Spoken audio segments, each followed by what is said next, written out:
Alright, welcome to another edition of Getting to Know Your Race Car. I say another because, like many things, you never get it right on the first time. So everyone, this is Lucy. Lucy is a 1973 Super Beetle Sports Bug edition. One of 2,500 yellow ones made. It was a Saturn yellow. She was originally yellow, you can see it here and there, but for a better view, we have Mojo. Mojo's the same car, another 73.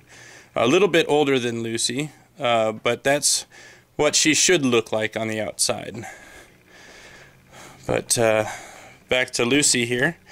Lucy's my race car, built for circuit racing, tracks like Infineon, Laguna Seca, Thunder Hill, Willow Springs, and so on. Not built for drag racing. I don't think she'd do very well at that. You can see that on the front we have a wider fender. That fender is 4 inches wider than stock. That helps hide these massive 235 4018 wheels. Those are on Porsche alloy rims made by BSA. Those are 18 by 8 in the front. Behind those wheels normally sits 12-inch vented rotors off of a Porsche 944 Turbo. The brake caliper there is actually from a Porsche 930 Turbo. The master cylinder to drive that unit is also from a 930 Turbo. Here in the front of the car, you see the ATL fuel cell. And that's a 12-gallon unit. It's got the fuel sender in the top as well as the feed and return lines.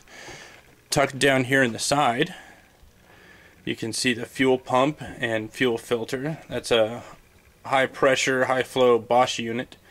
And the fuel filter is a 30 micron unit from Summit.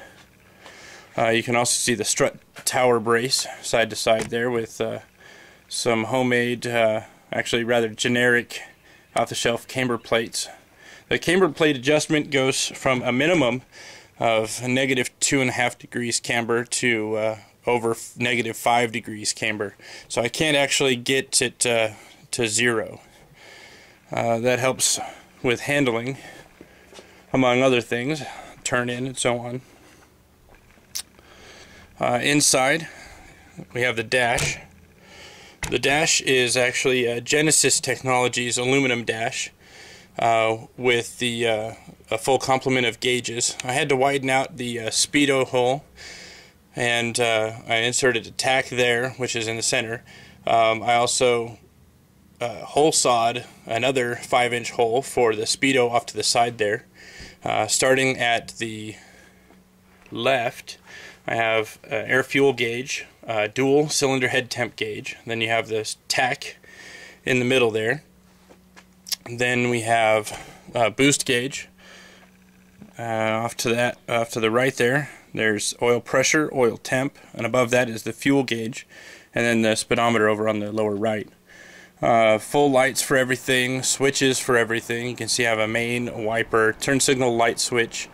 There's also a switch to manually override and turn on the fan for the oil cooler, just in case. There's a small red switch. I don't know how well it will show up here.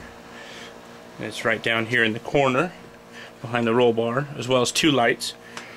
The switch is for the wideband unit to calibrate it. You want to do that once a race weekend, according to the manual, and that's for the Innovate Technologies LC1 unit. One of those lights, the red light on the right, is for the LC1 unit. The green light is for the water injection controller, which is right down here on the roll cage. That's for an AEM water injection unit. You can see the white tank there. That's for a 50-50 water and alcohol mix. You use denatured alcohol for that. Right next to that white tank, you see a 5-gallon oil sump tank. However, you're going to only run it to about 3.5 or 4 gallons of oil. That's all the more you need. The rest of that space will actually fill with foam and de-aerate. That's just the nature of the beast with a dry sump unit. Down here in the corner, you see the CB Performance Fuel Injection Unit. That's the ECU. as well as a whole mess of wiring and just generally a whole mess inside the car. Still sorting out the wiring, but right now it just needs to be tucked and wrapped up and made to look nice, because I'm all done with that finally. In the rear, there's another 12-inch vented rotor, again off of a 944 turbo. That's a rear rotor, and that's attached to the wide wheelbase, late model 944 turbo aluminum trailing arms, again with the 944 spring plate to hold that in place. All that pretty much bolts onto a Super Beetle. Even late model standard Beetles is pretty much just a bolt-on swap. The spring plate may need a little clearancing. I know mine did. Right behind that you see the very large oil cooler. That's from Permacool. That's 10.5 by 14. Just barely fits behind the wheel once the wheels are on. I only have maybe an inch or two of clearance behind the large rear wheels, but it should do its job. It's got an inline thermostat which runs. It'll cool the oil before it goes to the sump tank. In the back here we have a 2165cc turbo. Most of the parts sourced from CB Performance. It's a CB Performance bubble top case. It's forged 94 pistons, 94 barrels. We have mini D wedge port heads with K-motion springs. It's running a K8 cam. It's got the CB Performance turbo kit. The turbo header and all the boost pipes have been ceramic coated, as well as the exhaust being fiberglass wrapped and the turbo wrapped on top of that, to try and keep all the temps back here down. During running yesterday it got awful hot. In fact, it set the driveway on fire. More on that later. The fan shroud is actually a down the middle unit from air-cooled technology. Hopefully it does its job and keeps everything cooler than even a normal late model Super Beetle fan shroud will. Over on the side on the right here you see a dual oil filter setup. I did that to hopefully increase flow and keep things moving while not sacrificing oil filtration. You can also see down below in the header the wastegate. It's the one thing I forgot to get coated, so it's just curing at the moment and it'll continue to do so. Over here next to the bug, those are the rear tires. That's a 285/30/18 wrapped around an 18 by 10 wheel.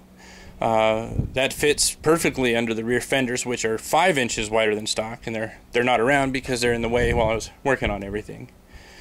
Yesterday I did run in for the first time and broke in the cam for the first 15 or so minutes of running. I'm not going to kid you.